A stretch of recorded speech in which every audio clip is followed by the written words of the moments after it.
Good afternoon! Musta po? Musta? Gutom na? Pati sa gutom, masaya no? Kasi after magpilos, uwi ka na. Then pag tayo nang kauwi na, sunod ng araw ay flight na. Tama? Okay, ang tanong. Sure na sure ka ba? Yan ang katanungan, di ba? May nagsabi ba na may kasunod na speaker? Sino daw?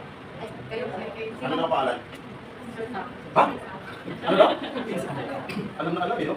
Okay. Talagang matandaan ka, ma'am. Alam ko, magaling ko. Okay. So, di ba rin?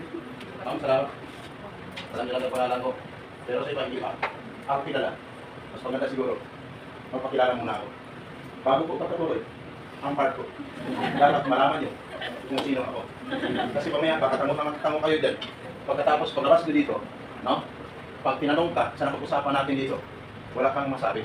Or may sagot. Bakit? Kasi, hindi ko na ako kilala, no? At ang iba kasi, siyempre, habang nakatingin sa mata ng speaker, kunyari nakapokus yung attention niya, pero hindi naman lahat ay may natutunan. Kasi bakit? Gutom na. Pumasok ng legit, alas 10, wala kang kain-kain. Tama? Gutom na. Kayo ma'am, kumain na po ba kayo? Talaga. Pero dito, malata ko yung hindi pa nakain talaga kasi medyo malangkot na, inaantok na, no? Kasi siyempre, malayo pa rin pinagalingan ng iba, di ba? O, so ngayon, mas maganda, magpakilala ako. Pero kailangan, dapat, habang ako nakatayo sa harapan, concentrate yung mind mo sa akin, o sa katabi, hindi sa cellphone, at hindi sa naghintay sa'yo sa labas. Bakit? Baka may tayo, tango ka lang ng tango, pero nasa isipan mo, yes ka lang ng yes, pero nasa isipan mo, anong oras mo naman kami pakakawalan? Kasi malayo pang inuwi namin, no? Layo pang probinsya ang pinagalingan namin. Ngayon na kami pumunta dito, pinagpidos na kami agad. No? Yan. Yeah. Grabe. Kung kanina, may nakaramdam ng antok, normal lang pagdating sa part ko, mababawasan ang antok mo. Mayroon din akong part na pag narinig mo, no? Tawang-tawa ka ngayon, pero pag narinig mo, gustuhin mo mang tumawa. Pero parang hinahatak pa rin ng antok ang iyong mga mata. Bakit? Dahil sa manager niyo sa akin. Yung mga bagay na ito na sasabihin ko, hindi ito alam sa ibang speaker. Sa akin yun, malalaman. Sa mga nag-exabroad, may mag-exabroad dito? Sino nag-exabroad? Nag-exabroad, ma'am. Saan ka nag-pilos noon? Nakalimutan mo. Malimutin to. Pero, nag-pilos ka. 2014. Matagal ka na pala sa labas ng bansa. Matagal ka na doon. Okay. Nag-pilos ka ha. Pero, nakita mo ba ako doon sa pinagpilusan mo noon? Hindi mo naalala? Oh. Ikaw ba? Nakita mo ako doon? Hindi rin? Tama. Hindi ako nakita doon. Kasi wala naman talaga ako doon. Nakita ko lang ako ngayon. Kasi nandito ako ngayon. Tama? Kaya ngayon, dito. Habang ako yung salita, pag nagtanong ako, diretsang tanong, diretsang sagot. Huwag kang paligoy hindi mo atin-atin mong sagot mo sa akin. Matiteknikal ka. Okay? Yan dito. Wow, kamusta siya? Kamusta kayo? Welcome po sa pilos ng Amipa. Ano ba ang Amipa? Alam ko maraming magagaling dito. Pero mag-exam ako. After magtoko, mag-exam ako ng 1 to 50 items. Ang passing score, 149. Kaya pag pumasa ka, ibig sabihin may natutunan ka. Anong exam? Yung diniscuss ni Ma'am Sandra Lynn kanina. No? May natutunan doon? No? Pag may nagsagot ka, papasa ka sa exam. Wala kami isagot. Baksa ka. Yan, baksa ka. At ano, may certificate ka mo sa exam? Wala. Wala certificate. Sabi ni iba dyan, walang tayo kanin. Tama? Alam ko, yung English. Alam ko, isipan mo. Nakatingin ka lang sa mata ko, nilitigan kita, alam ko rin ang nilalaman ng isipan mo. Di ba? Kaya yung tumingin ako kay ma'am, sabi, sa isipan mo, hindi pa rin siya nakapagkilala. Okay. Gusto mo ako makilala. At least malapit ka sa akin. May number na ako. Nagbibigyan ako ng number. Okay, pangalan ko. Ang tanong, may ballpen ka ba? Pero ang tanong, mag-exam ba tayo? Hindi na. Siguraduhin mo. Siguraduhin. Kasi ako naman isang tao madaling pakiusapan. No? Lahat ng bagay, dapat usapan. Pag sinabi mo sa akin ang totoo, no? Sabihin ko rin sa'yo ang totoo. Okay! Ang pangalan ko, ito na. Pangalan ko, may ballpen na. Ang problema dito, minsan, nabanggit ko ng pangalan ko, ni isang litra ng pangalan ko, hindi pa rin may isulat-sulat. Tingnan natin kung sa inyo, may isulat nyo ang pangalan ko. Alcohol muna. Okay? Kasi polluted ang hangin yan sa loob, no? Iba-ibang lahi, hindi ko sa loob. Okay, pangalan ko, ito na pangalan ko. Alert ko ha. Ito ka lang kung Mrs. Sam, tapos sa tagwag sa atin na may 5 kilos maling story. Nandito ko ang iba tatanong Mrs. Sam, nandito kami dahil sa mga services para sa inyo. Ang iba tatanong, Mrs. Sam, ano naman ang mga services niyan? Ang lagi kong sagot dito, ganito, mamaya, inyong malalaman ang buong detalye sa akin. Sulat hindi. Bakit? Mabilis ba ako magsalita? Mabilis? Mabilis talaga. Ma'am, anong gusto mo? Mabilisan? Kung matagalan? Matagalan. Tama! Kasi sabi ba? Matagalan talagang feel na feel niya. Nangyari sa kanya, may na-feel niya habang sa loob siya ng feel. Paglabas na dito, dahil may natutunan siya, pagdating sa labas naman sa may apply niya. Tama? Bakit kaya? Ano ba yung part ni Mr. Sam? Carbajosa. Ang part 2 is welfare assistance just in case of emergency. Kaya ako nandito, just in case of emergency. Sabi ko nila, ipapapasok lang. Sabi nito, siguro tanong. No? Kasi nakasuot na ganito. Kasi minsan kasi nag-absorb yung lamig sa katawan ko. Kaya minsan habang nagtutok ako lakot, lalo na kung nakikita ko ng mga gaganda, nanginginig na ako siya. Ikaw siya, nanginginig ka. Pero ang nakasulog dito, dito talaga mo po. Okay!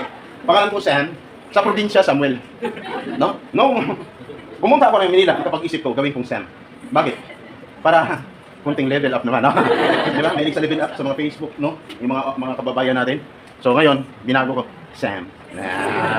Kaya, yun, medyo maganda pakinggan eh, no? Medyo maganda pakinggan. Okay, Sam Carbajosa ng Amiga Pidos. Ngayon, ang tanong, lahat ba? Ay, sure na sure. Na makalis na? Kamusta kayo? Basta nila tutunan na. Ano, mag-exam pa tayo, hindi? Kasi ako'y gutom na rin. Kanina ko ulit. Sabi ni Ma'am Sandra, agahan mo siya. Kasi ang dami nila ngayon, mga teachers. Sino mga teachers? Taas mo naman. Teachers. Malatalo naman sa mga mukha eh. Mga pagkito. Pagkito, lalaki. Pag mga pagkita, babae. No? Teachers po kayo. Sino teachers? Teacher na umabot ng 25 years in service. Kayo sir? Dito may teacher ba? Mga teachers wala? Teachers. Sino umabot ng 20 years or 15 years as teacher? As teacher sa Pilipinas? Wala pa? Ikaw ano? 15 years. Okay. Ngayon, mag-approve kayo. Bakit? Ang ganda ng sahod sa Pilipinas as teacher. Nag-resign po kayo, ma'am?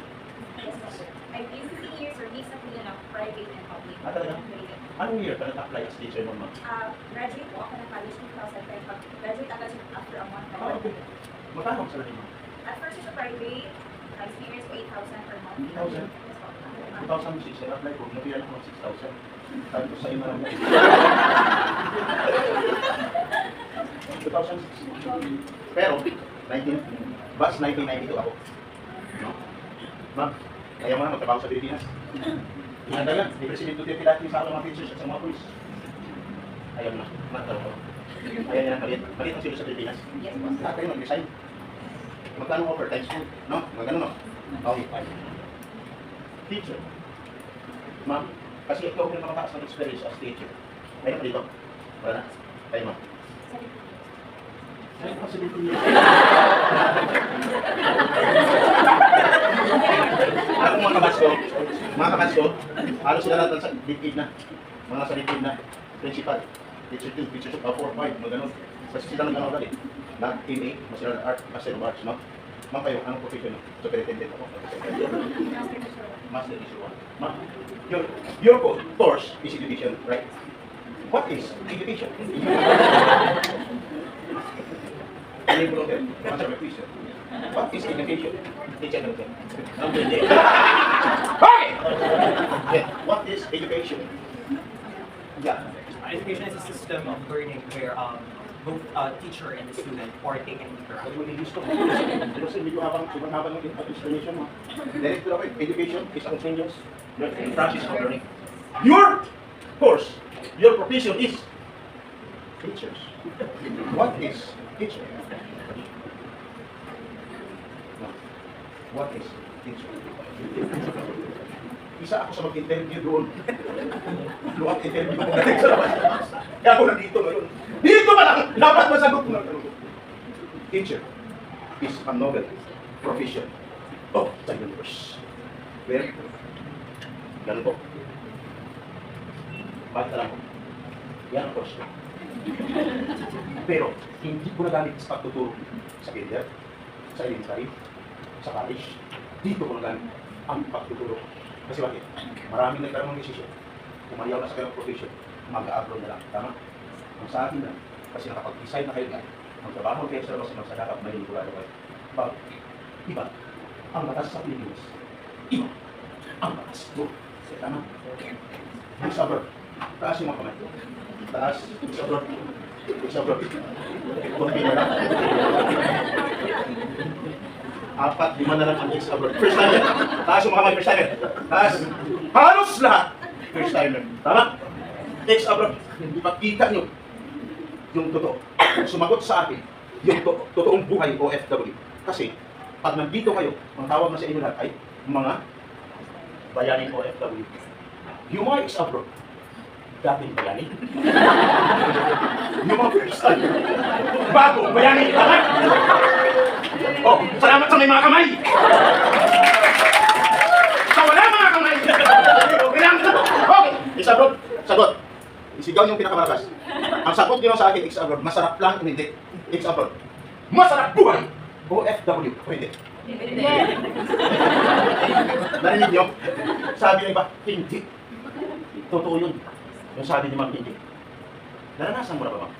Yung masarap na buhay, mahirap, at masakit. Naranasan niyo ba? Yes. Naranasan niyo, Ma'am. Katulad niyo yun. Sir, bakit sinabi ng mga ex-abroad hindi? Subukan. For the first time na ikaw ay alis, pag natid kayo sa airport, may nagtatid kayo ng pamilya sa doon sa airport. Tapos, nung pumasok na kayo sa boarding gate, gusto mo mang bumalik. Yung naghatid sa inyo sa airport, hindi mo na magawa-gawa yun. Kasi may oras ang flight mo, tama? Ngayon, unti-unti nang bibigat ang pakiramdam. Hirap at lungkot. Mga teachers, mga mama, mga sir, ganun ang maramdaman nyo. Sa totoo lang. Yan hanggang sa nakasakay na kayo ng plane, excited naman kayo. Kaya lang, hindi may iwasan na talagang maramdaman mo yung sobrang lungkot. Kasi bakit? Last time na lang, nung pinakuling araw nyo na nagsama-sama nung sa labas kayo, alam ang airport. Pinakuling araw nyo na yun, na hindi na kayo magkita muli.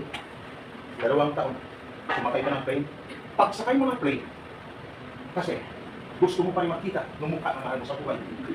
Hanggang sa pangat na yung plane, hanggang sa nagtago na doon sa may kulap, gusto mo mang silipin doon sa may bitana. Kahit may nakaupo. Sabi mo sa halatado ng first time ka na. At una pa lang, no? Nataranas ka sumakay ng plane. Tapos, doon ka sa may malapit ka sa bitana, gusto mo mang silipin sa buhay doon, no? Swerte mo lang kung tumagilid ang plane, tama? No, yung pakpakan mo ganyan. Pag nakita mo doon, swerte mo, ay pero hindi, no? Ang lungkot, ang hirap ng pakiramdam. Pero yung pumasok na sa isipan mo, di ba?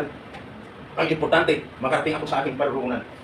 Nung makarating ka, okay ka na, safe ka na eh. Ang kasunod dun, mag-umpisa ka ng magtrabaho. Nung magtrabaho ka na, tuon mo na maramdaman.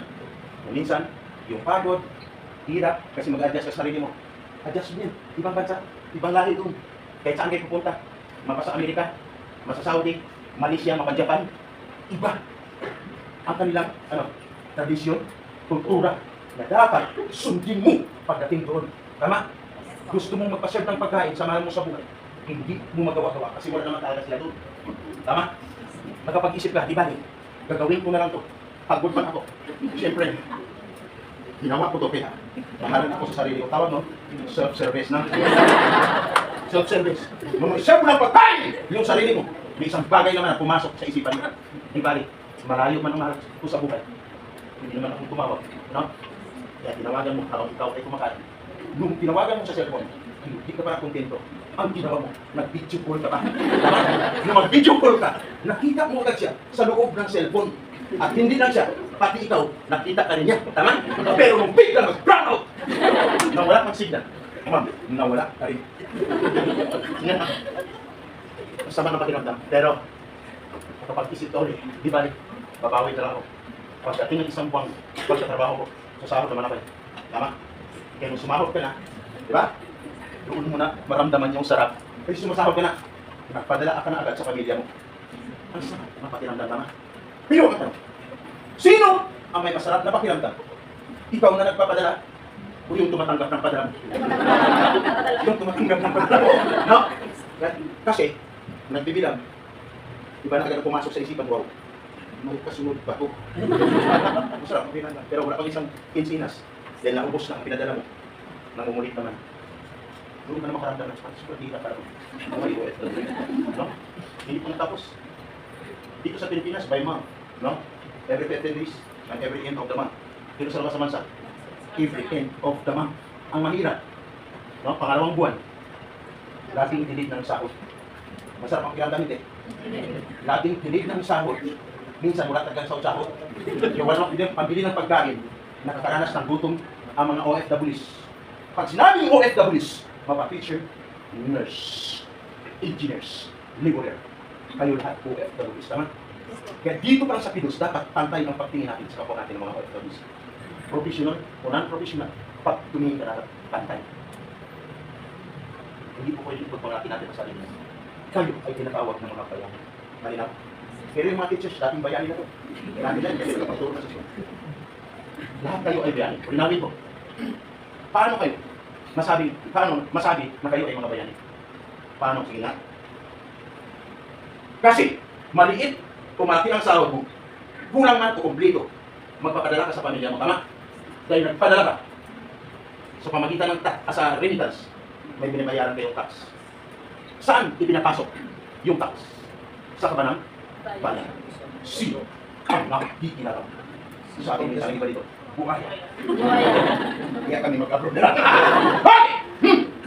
Malinaw? Kaya ay naging bayani. Kaya sir, ikaw, sa pagkaan yun. Hiniwala ka man ikaw ay bayani. Sa daming kilos na pinagdaanan mo, baka ngayon lang ito. For the first time, may nagtanong sa'yo, pagpulit ko ng mga mata ko. Ako ang tinatanong sir, hiniwala ka man ikaw ay bayani. Yan sabi niya. Ako. Naging bayani kayo dahil sa tulong ninyo, may ingat ko sa inyong na-contribute para angat ang ekonomiya ng ating bansa. Tama? Salamat kayo. Maganda ang ekonomiya ng ating bansa ngayon. Maganda eh. Sabi ng iba, ano maganda? Kasi na kami magkalayasan na eh. Oh, di ba? Oh, lalo na ngayon. Di ba? Lalo na ngayon. Sa may Supreme Court, ang dami na doon. Ang dami na doon. Ayan, pati saan? Mga kaprobinsyahan, mayroon na. Hindi pa bumaba yung official. Ano yung balita kayo? Yes po. Pag-print na lang, huwag na kayo sumali. Pero puputo kayo? Sa eleksyon? Bibito kayo? Dalawa lang naglalaban natin yan. Puro malalakas, sama? Kung sinita. Mayroon man dito, dalawa lang nandito. No? Surprise. Short survey sa mga OFWs. Dalawa ang naglalaban-laban ni puro malalakas. PDP laban lang. At saka, bagong alyansa, tama? Bubuto kayo sa labas sa bansa. Sino? Ano pupusuan mo? Itaas ang kamay mo. Short survey to. No? Short survey. Okay, alis na naman kayo eh. No? Diba?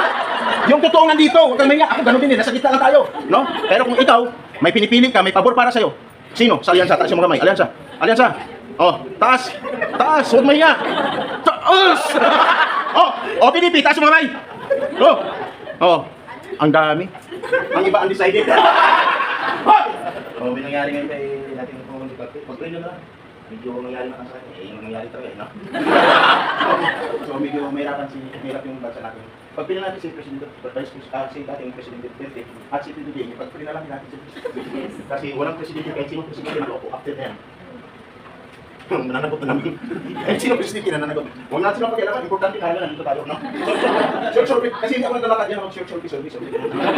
Importante dito yung solo ko, di ba? OFWs kasi kayo yung tunay mga bayani. Okay! Bisyo sa pagkulit mo pala, kasi naman dito. Yes. Kaya concentrate ha. Alam ko iba dyan, para ganito. Hindi saan kasi. Okay. Ibang batas. Actually, dati, bago mag-lockdown, 1.5 hour to 2 hours po ako nagtutok sa Pidos. Magandang sagot ko nun eh. Pero ngayon, wala namang sagot. No? Tumutulong lang. No? 30 to 40 minutes na lang ito ko. No? Sabi ba? Ay, salamat. Actually, after ko makauwi na kayo. Ayos ba? Kaya ako nagpahuli para lahat makauwi na maaga. Kasi kung mauna ako nagtutok kanina, baka abutin ka ng alas 4 ng hapon. Okay? O, yan. Yung sinasabi ko dito, patalas-tas pa rin. Hindi pa ako nalapay na lang. Ayan. Umpisahan ko, binubuksan yung mga mind nyo. Para paglabas nyo dito, talaga mayroon kayo natutunan. Kasi kung mag-exam pa ako, tapos tulog naman kayo lahat yan habang kami natulog dito. Kung anong nasa isipan mo, hinihintay pa naman sa akin dito. No? Tapos naghihintay pa lang, hindi ka nag-proper. Ano ka na? Di ba? Tapos, dito na pa naman sa bakod tulog. 280,000. Siningil ng 280,000, katapos hindi makaalis. Sino sila mga teachers pa utang ko rin? Last year, 12. Pagkatapos naman ang transaction through Gcash. No? Narating sa akin ng sumpong. Naawa ako. Nangutang ka, bakon sa utang. 280,000. Kasi mati daw ang sa observa sa mga sa kuya. Guys, ingat. Kaya ako nandito para sa inyo. Alamin nyo kung ano ang pinasukan nyo. Ha? Alamin nyo. Bakit? Bilang isang OFW, dapat magiging alerto ka. Huwag mo ipahamak ang sarili mo. Kasi kung napahamak mo ang sarili mo, pati pamilya mo damay sa problema mo. Maawa ko kayo. Ang ganyan bang nasa utang? Nag-ipon, pero walang matira.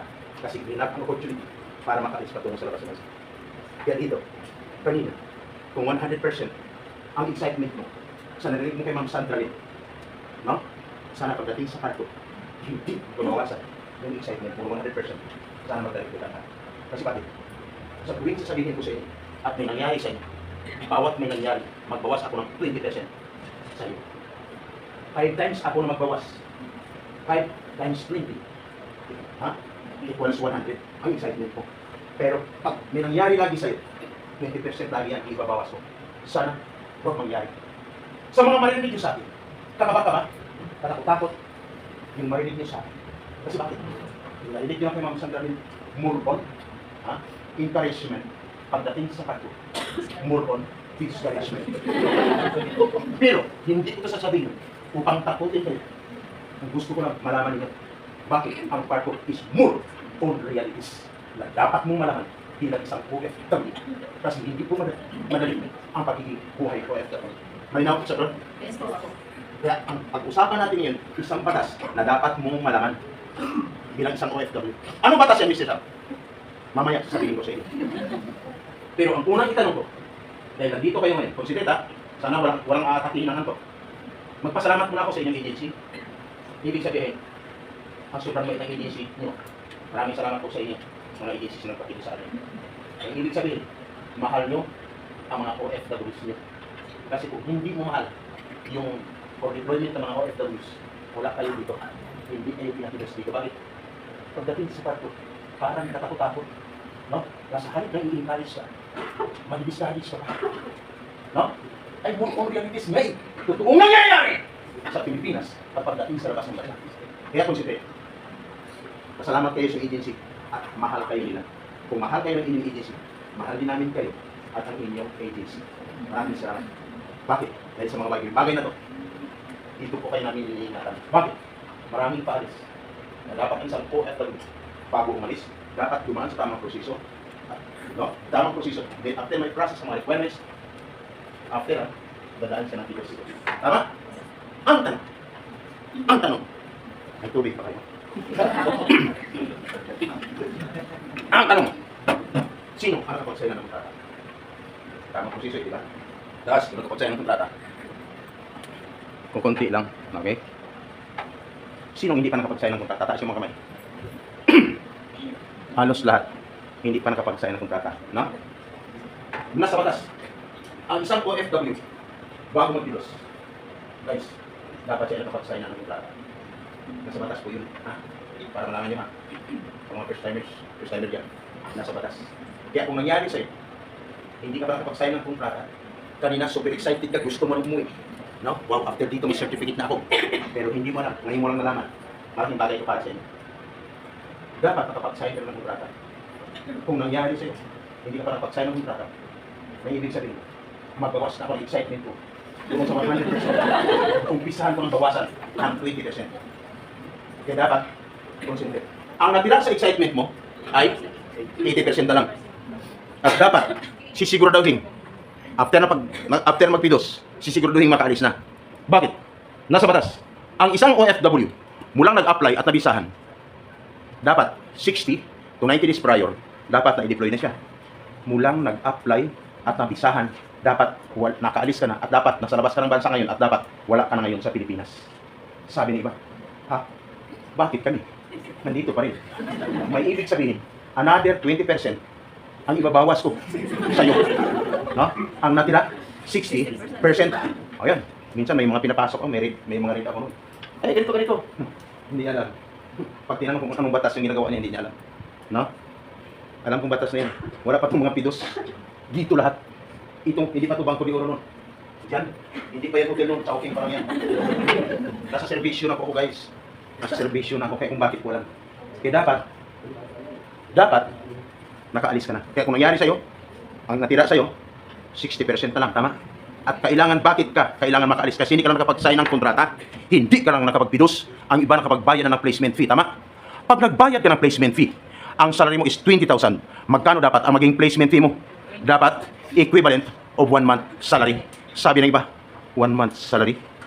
Bakit sa amin? Sobrang laki. Hindi ko problema yan.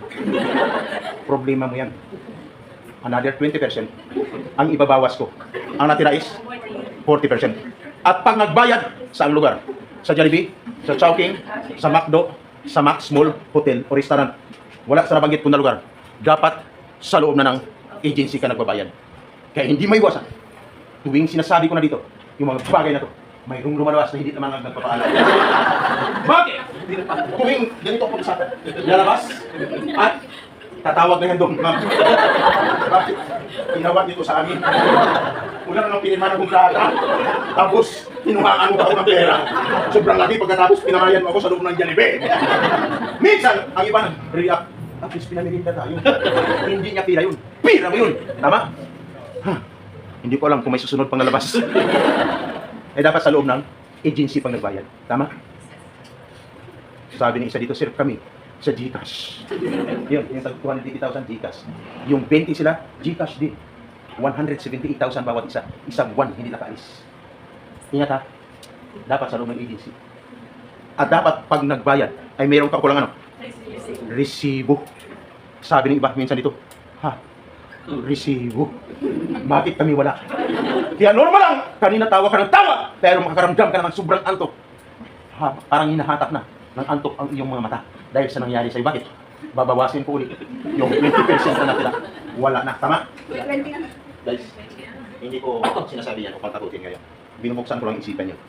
Mr. Sam, dahil nangyari sa amin, halimbawa, ano palang ibig sabihin? Meaning to say, you are a victim of illegal recruitment. That is a violation of Republic Act 8042 of Anti-Illegal Recruitment or 10022 as amended of Anti-Human Trafficking Violation. Kaya dapat magiging naiya. Mr. Sam, bakit parang alam na alam mo lahat? Kasi yan ang trabaho ko mula noon hanggang ngayon. Kaya kung bakit, pag pinaikot ko ang cellphone ko, no? Lagi kong pinapaikot. Bakit? Close monitoring lang. Pag may tinapatan yan at biglang nag-blink ang kamera ko, ibig sabihin, positive. Positive. Yung hindi ko nahuli sa labas, dito ko nahuli sa loob ng pidos. No? Kunyari, nag-apply na din, nagbago ang buhay. Yun pala, instant millionaire na. Nakakuha ka pala ng pera sa mga OFWs. Guys, ingat ha. Ingat. Kaya kung nangyari sa'yo, i-inform ang inyong agency ko, ha? Maawat ba sa inyong agency? Baka mamaya, mayroong na biktima, hindi mo na ginagamit ng pangalan ng agency. No? Nung ginamit, natimbuhan ko sa labas, nahuli, lifetime imprisonment. Alam niyo, pag pinitigan ko ng tatlo lang, pag sinabi, ilang kayo ng diploma, tatlo po kami, pasok sa nobel. No? Pasok sa nobel. Wala akong sinasabi. No? Eh, pinasok ko na. Wala galaw na po. Teacher siya. Ang asawa si Man, dumali dito. Dumali, nag-report sa ibay. So may ginundo. Pinasok ko ang bahay. Alam niyo, si Mr. Muntik na mamatay sa nervous kasi may babayanan. Gabalik. Maliit lang, 70,000 bawat isa. Public school pa nun. Dumali ng seafarer. Eh dapat, ingat. Ingat. Okay?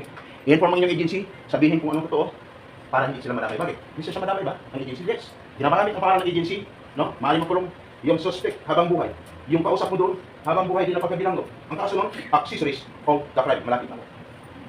Ramadan kasi ngayon, kaya hinihintay ako nila. Sabay tayo kumain mamaya. No? Actually, hindi naman ako tulad Muslim. Thailander po ako. Yan. Nadadamay. May tendency pa, makansila ang license to operate ng recruitment agency. No? Kaya dapat ingat. Alam na alam mo, Mr. Sam? Yes. Kasi ang trabaho ko. Year 2001, pag may narinig kayo sa radio dati, pag narinig nyo ha, sa extro, hindi na ako mag-intro, extro. Pag sinabi, sa extro, pag sinabi, mula sa Luzon, Makati, sa Babatur, 141, ang nagulating pilang may tulong lakas 50,000 watts. D! WIC! Ako po yun. Sa isang radio, pag sinabi, mula sa Luzon, Manila, ito ang RH News, Sammy Carbausa, ang naglilingkod sa pagbabalita. Ako rin po yun. Sa isang dyaryo, guys, ako si Latigo. Ako si kaagapay natin. Sa isang dyaryo, ako si Latigo ng bayan. Kaya ako nandito para sa inyo. Wala po akong pinipili. Last month lang, Thank you sa may mga kamay. Guys, last month lang ha. Anong ba yun? O last month lang, may action ako. Sa Calbayog Summer. Sino taga Summer?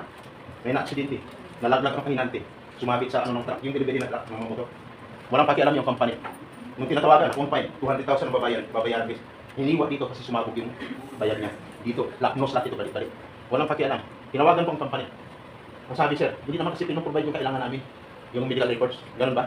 Sige ma'am, basta makipag-front. Yes, sir. Binigay ko. Tinawagan ko ang pamilya. Mga taga Bicol eh. Nangyari sa may Calbayog. Tinawagan ko. I-provide. Nung may provide, sir, naibigay nyo na sa company. Yes, sir, naibigay na. Kaya lang, wala pa rin daw silang paki. Sino may-ari? Sinabi sa akin. Tinawagan ko yung company. Ayaw sabihin mo pa, sino pangalan ng presidente at ang may-ari. Ayan lang po, sinabi ng kahinante. Pamilya. Nilabas ko sa vlog. Ngayon, marami sila may-ari. Hindi ko lang magkitin ang pangalan. Isang congressman. Nagmakaawa. Sir, pagitanggal sa vlog. Kasi babagsak ang company namin at marami pang magkita ng issue. Ma'am, wala namang problema eh. Gusto ko lang malaman, makarabas yung employee niyo. Employee niyo yun. Maawa po kayo, mahirap lang sila taga Bicol. Pinalabas. Pagpalabas, saka po, pinibate ko lang yung vlog ko. Hindi ko binura kasi sayang ang view doon. At least, ayos, di ba? Natulungan. Hindi ko nakita ang personalidad ng mga natulungan ko. Pero malaking bagay. Naalala niyo ba si Sara Balabagan? Naalala niyo?